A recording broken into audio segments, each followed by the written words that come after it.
Alors, l'association Valentin oui, elle est très ancienne, puisqu'elle existe depuis 1889.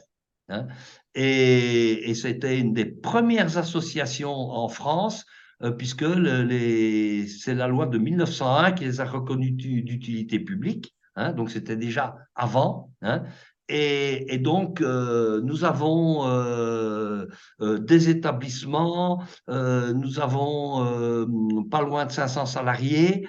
Des établissements où les gens sont au travail, avec des choses extrêmement innovantes, comme par exemple des aveugles qui sont capables aujourd'hui de réparer des vélos. Hein.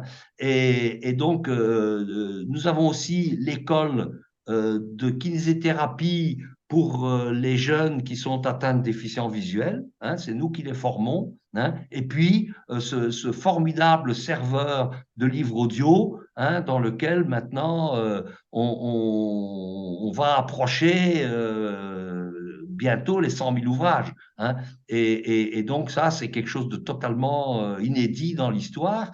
Et donc, je suis également suivi dans ces recherches de modélisation 3D, puisqu'aujourd'hui, les nouvelles technologies nous permettent d'envisager un avenir extraordinaire. Hein.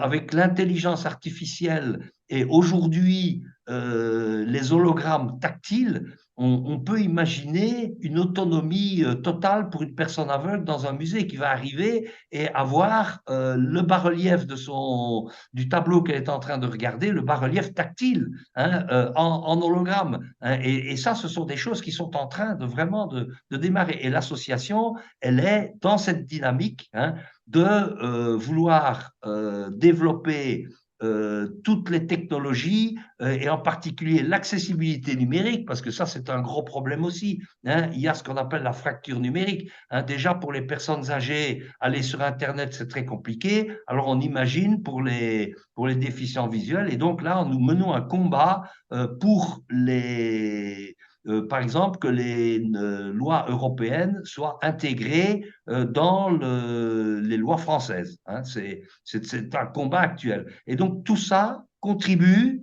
à aboutir à ces résultats que nous visons pour donner encore plus d'autonomie aux personnes aveugles et malvoyantes.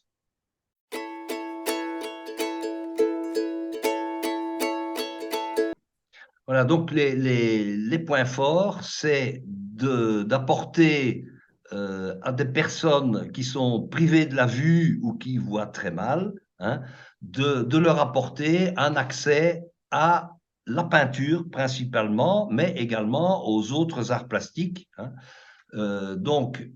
Pour la peinture, c'est évidemment de faire des médiations qui sont accessibles, mais totalement accessibles, parce que tout ce qui s'est fait jusqu'aujourd'hui ne rend pas ce service, hein, ou le rend très mal, avec beaucoup de subjectivité, puisque quand on fait des descriptions d'une peinture, par exemple, c'est la personne qui va la décrire, qui va faire passer son message. Hein, et donc, si on demande à plusieurs personnes de faire la description de la même chose, on va avoir des versions différentes. Donc, c'est bien la preuve que c'est subjectif.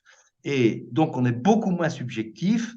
Alors, il y a quand même une part de subjectivité quand on fabrique un bas-relief, hein, à partir d'une œuvre peinte. Hein, parce que il y a une interprétation de la peinture qui va être tout à fait particulière. Euh, j'ai des décisions à prendre sur la manière dont je mets les choses dans l'espace, hein, plus devant, plus derrière, en dessous, au-dessus, etc.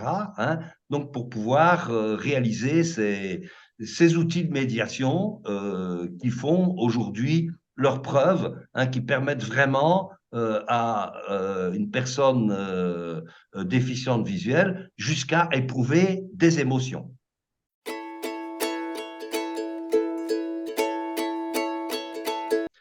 Alors, le Tactile Tour, donc, c'est une exposition itinérante, hein, qui comporte un certain nombre d'œuvres. Alors, au départ, elle s'est forgée sur une exposition Leonardo da Vinci.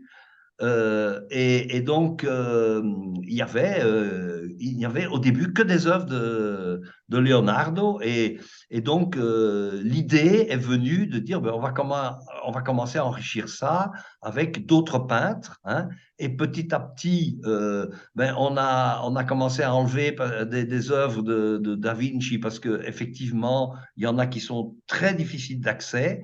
Donc, les machines, hein, qui sont issues des codex, hein, sont très difficiles à comprendre, hein, parce qu'il faudrait vraiment des maquettes 3D des machines et qui soient en état de fonctionner pour comprendre comment ça marche pour un aveugle. Juste un bas-relief, ça marche moins bien. Donc, on a commencé à rajouter des œuvres et ça, les œuvres, elles sont arrivées parce que ça fait depuis maintenant plus de 15 ans que j'ai commencé à modéliser et que aujourd'hui j'ai plus de 200 œuvres à mon actif. Hein, donc je peux ouvrir un musée 3D pour les déficients visuels sans problème aujourd'hui. Hein.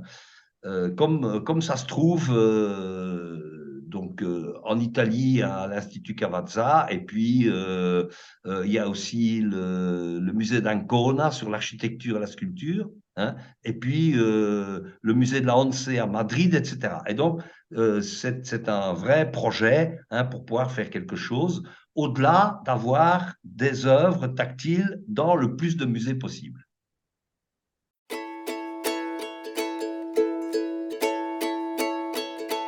Voilà, donc les obstacles souvent viennent des personnes. Hein. Bon, ils viennent aussi des possibilités budgétaires, hein, parce qu'il y a des endroits où il n'y a vraiment pas d'argent pour ça. Les médiations maintenant pour les publics spécifiques sont des choses qui arrivent tout doucement. Hein. Et les budgets sont de plus en plus importants, hein, parce qu'on se rend compte que une médiation pour une personne déficiente visuelle, en fait, elle sert à tous les publics. Hein, et donc, ça élargit le champ, mais c'est certain que, par exemple, dans un musée, un conservateur préférera faire une exposition avec des tableaux qui viennent des États-Unis où ça coûte extrêmement cher pour les faire venir, plutôt que donc une exposition de prestige, hein, qui va faire dans le musée, ce qui se comprend tout à fait, hein, mais il faut aussi accompagner tout ça avec les médiations nécessaires pour que les publics puissent comprendre les choses et pas seulement de la description audio comme on en voit.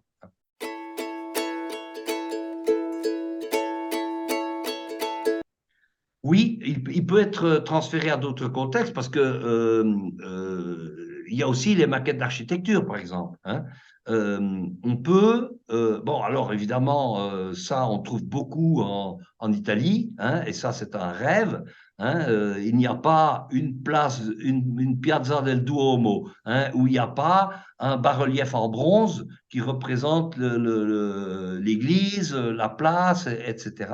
Et ça, c'est quelque chose qui est en train, sur lequel je suis en train de travailler ici en France. On va au mois d'octobre inaugurer des bas-reliefs d'une maison représentant les façades d'une maison du XVIe siècle, parce que on est parti du concept suivant, de la déficience visuelle à la préservation du patrimoine.